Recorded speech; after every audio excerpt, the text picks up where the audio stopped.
എന്റെ വീടിന് പോലും ഞാൻ തറക്കല്ലിട്ടിട്ടില്ല. പാലക്കാടിന് ഒരു സ്പെഷ്യൽ സ്നേഹം.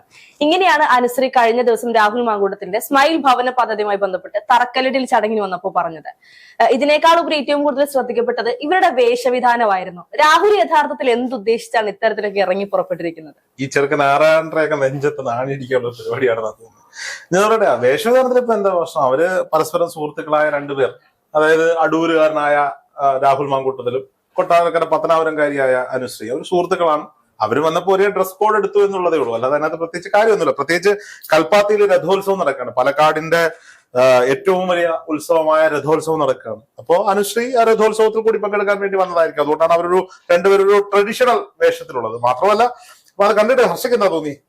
ഒരു കല്യാണ ഫോട്ടോയുടെ ഒരു വൈബായിരുന്നു അത് കണ്ടിട്ട്. വധുവരന്മാരെ പോലെ തോന്നിയോ? അതെ, സാരി അങ്ങനെ ആർക്കൊക്കെയോ കൊള്ളണം എന്ന ചിന്ത രാഹുലിന്റെ മനസ്സിലുള്ളത് പോലെ. അല്ലെങ്കിൽ കഴിഞ്ഞ തവണ നമ്മൾ കണ്ടതാണ് സ്മൈൽ പദ്ധതി എന്ന് പറയുന്നത് രാഹുൽ മാങ്കൂട്ടത്തിൽ പാലക്കാട് MLA ആയതിനു ശേഷം രാഹുലിന്റെ അഭിമാന പദ്ധതിയായി കൊണ്ടുവന്നതാണ്. അതായത് ഭവനരഹിതർക്ക് ലൈഫ് ഭവന വിഷനിലൂടെ വീട് ലഭിക്കാനുണ്ടാകുന്ന കാലതാമസവും മറ്റും വരുമ്പോൾ ഒരു MLA എങ്ങനെ പ്രവർത്തിച്ച് കാണിക്കണമെന്ന് കൃത്യമായി കാണിക്കാൻ വേണ്ടി അവരുടെ കോണ്ടാക്ട്സിലുള്ള മുതലാളിമാരെയൊക്കെ കൂട്ടിക്കൊണ്ട് അവരുടെ കയ്യിൽ നിന്നൊക്കെ പിരിവെടുത്തുകൊണ്ട് പാലക്കാട് നിയോജക മണ്ഡലത്തിലെ നിർധനരായ പല ആളുകൾക്കും വീട് വെച്ചു കൊടുക്കുന്ന ഒരു ഭവന പദ്ധതിയാണ് സ്മൈൽ. ഈ സ്മൈൽ ഭവന പദ്ധതിയുടെ നിർമ്മാണ പ്രവർത്തനങ്ങളുമായി മുന്നോട്ട് പോകുന്ന സമയത്താണ് രാഹുലിനെ കുറിച്ചുള്ള ആവശ്യവും എനിക്കറിയില്ല, അത് അനാവശ്യമാണോ ആവശ്യമാണോ എന്ന് എനിക്കറിയില്ല, വിവാദങ്ങൾ വരുന്നതും രാഹുലിനെ പ്രതിസന്ധി ഘട്ടത്തിലേക്ക് പോകുന്നത്. അതിനുശേഷം കഴിഞ്ഞ, അതായത് ഇപ്പൊ അനുശ്രീ വന്നപ്പോഴാണോ നിങ്ങൾക്ക് പ്രശ്നമായത്? കഴിഞ്ഞ തവണ മറ്റൊരു സമയത്ത് ഇത്തരത്തിലുള്ള ചർച്ചകൾ ഉണ്ടായിരുന്നെങ്കിലും ഇത്രത്തോളം അങ്ങനെയൊന്നുമല്ല. അവര് വരുന്നതും അവര് പരസ്പരം ഹഗ് ചെയ്യുന്നതും രാഹുൽ ഡോറ് തുറന്നു കൊടുത്താൽ നടിയെ വണ്ടിയിൽ കയറി വിടുന്നതും ഒക്കെ എല്ലാവരും ചർച്ച ചെയ്തതാണ്. ഇവിടെ പ്രശ്നം എന്താണെന്നറിയോ? നമ്മുടെ ആർഷോയുടെ മൂക്കിനിട്ടിടിച്ചൊരു നേതാവുണ്ടല്ലോ പാലക്കാട്, എന്താ പുള്ളിയുടെ പേര്? പ്രശാന്ത് ശിവൻ. പ്രശാന്ത് ശിവൻ. ഇത് പ്രശാന്ത് ശിവന്റെ നെഞ്ചത്തടിച്ചാടിയാണ്.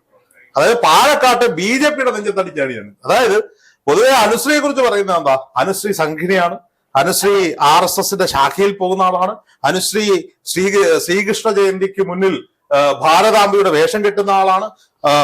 ഈ രക്ഷാബന്ധൻ പരിപാടിയിൽ പങ്കെടുക്കുന്നത്. ശരിയാ, അനുശ്രീ ഇതിലൊക്കെ പങ്കെടുക്കുന്നത്. ഞങ്ങളുടെയൊക്കെ നാട്ടിൽ, അനുശ്രീ എന്റെ നാട്ടുകാരിയാ, ഞങ്ങളുടെയൊക്കെ നാട്ടില് ഈ ശ്രീകൃഷ്ണ ജയന്തിക്ക് പങ്കെടുക്കുകയോ അല്ലെങ്കിൽ ഈ പറയപ്പെടുന്ന സംഘപ്രവർത്തകരായിട്ട് സൗഹൃദം കൂടുകയോ അങ്ങനെ അത്തരം പരിപാടികളിൽ ഈ ശ്രീകൃഷ്ണ ജയന്തിയൊക്കെ നടക്കുന്നത് നാടിന്റെ ഒരു ഉത്സവം പോലെയാണ്. RSS ബാലഗോകുലം നടത്തുന്ന പരിപാടിയാണെങ്കിലും നാടിന്റെ ഒരു ഉത്സവം പോലെയാണ് നടക്കുന്നത്. ഞാനും പോയിട്ടുണ്ട് ഈ പരിപാടിക്കൊക്കെ. ഞാനും പണ്ട് ശ്രീകൃഷ്ണന്റെ വേഷമൊക്കെ കെട്ടി പോയിട്ടുണ്ട്. എന്ന് വിചാരിച്ച് എന്റെ രാഷ്ട്രീയം അതാണെന്ന് ആർക്കെങ്കിലും പറയാൻ പറ്റുമോ? പറ്റില്ല.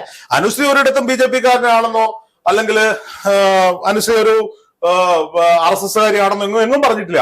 അനുശ്രീ കൃത്യമായി അനുശ്രീയുടെ രാഷ്ട്രീയം മുന്നോട്ട് വെച്ചിട്ടുണ്ട്. KB ഗണേഷ് കുമാർ എന്ന് പറയുന്ന നേതാവിനെ 100% സപ്പോർട്ട് ചെയ്യും, അദ്ദേഹത്തെ കുറിച്ച് നല്ലത് മാത്രം പറയുകയും ചെയ്യുന്ന ഒരു ആളാണ് ഈ അനുശ്രീ. അപ്പൊ KB ഗണേഷ് കുമാർ ഇടതുപക്ഷക്കാരനാണ്. KB ഗണേഷ് കുമാറിന് സ്വന്തമായി പാർട്ടിയുണ്ട്. അപ്പോ അവരുടെ രാഷ്ട്രീയം അല്ലെങ്കിൽ അവർ വോട്ട് കൊടുക്കുന്നത് ഗണേശ് ചേട്ടനാണെന്ന് തുറന്നു പറയുന്ന അനുശ്രീയെ സംഘിണിയാക്കി BJPക്കാരിയാക്കി ബ്രാൻഡ് ചെയ്യുന്നത് ഇവിടുത്തെ സംഘപരിവാർ ശക്തികളാണ്. അപ്പൊ പാലക്കാട് രാഹുൽ മാങ്കൂട്ടത്തിന്റെ മുഖ്യശത്രു ആരാ? പ്രശാന്ത് ശിവൻ. പ്രശാന്ത് ശിവനൊന്നും അല്ല, കഷ്ടം. അങ്ങനെ അങ്ങ് പ്രശാന്ത് ശിവനെ വളർത്തല്ലേ. BJP ആണ്. പക്ഷെ BJP ആണെങ്കിലും BJPയിലെ മറ്റുള്ളവരെക്കാൾ കൂടുതൽ ശുഷ്കാന്തി പറഞ്ഞ പ്രശാന്ത് ശിവൻ ആയിരുന്നു. അത് അയാള് എന്താണ് അവിടുത്തെ പാലക്കാടിന്റെ ഒരു ഭാഗത്തിന്റെ ജില്ലാ പ്രസിഡന്റ്. അങ്ങനല്ലേ ഇവന് മുഴുവനായിട്ടില്ലല്ലോ, പകുതിയാണ്. പണ്ടത്തെ ജില്ലാ പ്രസിഡന്റ് പറഞ്ഞില്ല, രണ്ടാക്കി ഒരു ശകലം ഈ ടൗൺ അടക്കം കിടക്കുന്ന ഭാഗത്തെ ഒരു പ്രസിഡന്റ്.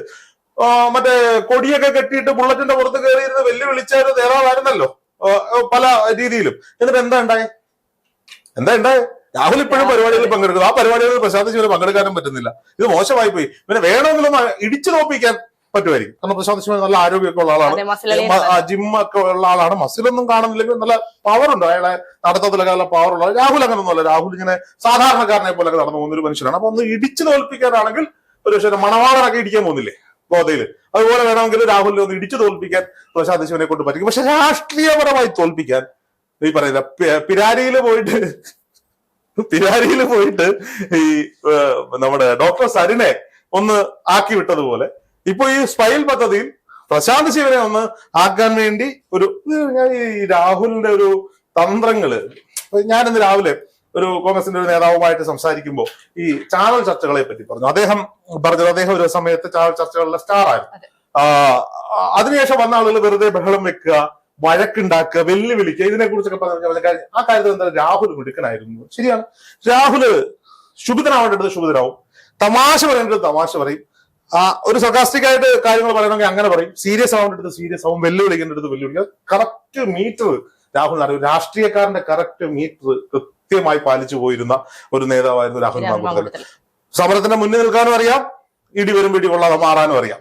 കോൺഗ്രസ്സുകാരെ കുറിച്ച് പറയുന്ന ഒരു സ്ഥിരം ഡയലോഗ്. അപ്പോ സ്വാഭാവികമായിട്ടും ഇപ്പോ രഥോത്സവം നടക്കുന്നു. രഥോത്സവത്തിൽ രാഹുൽ സജീവമായി അതേ വേഷത്തിലുണ്ട്. അപ്പൊ സ്മൈൽ പദ്ധതിക്ക് വരുമ്പോ അനുസരിച്ചിട്ട് അതേ വസ്ത്രം, അതേ കളറ്, മുണ്ടിന്റെ കര പോലും മാറിയിട്ടില്ല എന്നുള്ളതാണ്. അതുപോലെ വരുമ്പോ ഇത് ചർച്ച ചെയ്യപ്പെടണം. അപ്പൊ ഈ ചർച്ച ചെയ്യുന്നതിനകത്തുള്ള ഗുണം എന്താ? ഒന്ന്, BJP കിട്ടുന്ന ചെറിയ. രണ്ടെന്ന് പറയുന്നത് ഞാൻ ഇവിടൊക്കെ ഉണ്ടെന്നും ഞാൻ കൊണ്ടുവന്ന സ്മൈൽ പദ്ധതി പ്രകാരം ജനങ്ങൾക്ക് കിട്ടുന്ന ഒരു വലിയ, ഇന്ന് രാഹുൽ പോയിട്ട് അങ്ങ് കല്ലിട്ടിട്ട് വന്നായിരുന്നെങ്കിൽ വാർത്തയാവുമായിരുന്നു. ഇല്ല, ഇങ്ങനൊരു പദ്ധതിയോടെ നടക്കുന്നുണ്ടെന്ന് ആർക്കെങ്കിലും അറിയുമായിരുന്നു? ഇല്ല. പബ്ലിസിറ്റിയാണ്. ഞാൻ ഈ പബ്ലിസിറ്റി മുന്നിൽ കണ്ടിട്ടുള്ളത് വേറൊരാളിലേ ഉള്ളൂ, അത് ബോബി ചെമ്മണ്ണൂരിലാണ്. ബോബി ചെമ്മണ്ണൂരിന് ശേഷം ഇത്രയും ഐഡിയപരമായി നെഗറ്റീവിനെ പോസിറ്റീവ് ആക്കുന്ന വേറൊരു മനുഷ്യൻ രാഹുൽ മാങ്കൂട്ടത്തിൽ മാത്രമേ ഉള്ളൂ. 8ാമത്തെ പദ്ധതിയിലായിരുന്നു ഈ പറയുന്ന തൻവീറാം ഉണ്ടായിരുന്നത്. പിന്നീട് 9ാമത് ഇതുപോലെ തന്നെ വലിയ രീതിയിൽ ചടങ്ങുകളൊക്കെ നടത്തിയെങ്കിലും ആ ഒരു സമയത്ത് മുഖ്യാതിഥി ആരാണെന്ന് എനിക്ക് പോലും ഓർമ്മയില്ല. പക്ഷെ 10ാമത് വീണ്ടും അനുസരിച്ച് കൊണ്ടുവന്നപ്പോൾ വീണ്ടും മാധ്യമങ്ങളിൽ നിറഞ്ഞു നിൽക്കാനുള്ള ഒരു പുതിയ തന്ത്രം രാഹുൽ വീണ്ടും സജീവമാവുകയാണ്. അങ്ങനെയൊന്നും മാറ്റി നിർത്താൻ രാഹുലിനെ സാധിക്കില്ല എന്ന് കോൺഗ്രസ് പ്രവർത്തകർക്ക് പോലും മനസ്സിലായി. സണ്ണി ലിയോണിയെ കൊണ്ടുവന്നത് നടത്തുന്നുള്ള കാര്യത്തിലാണ് എനിക്ക് സംശയമുള്ളത്. കാരണം ഒരു പാൻ ഇന്ത്യൻ പബ്ലിസിറ്റി ആയിക്കോട്ടെ എന്ന് ചിലപ്പം രാഹുൽ ചിലപ്പോൾ ചിന്തിച്ചേക്കും.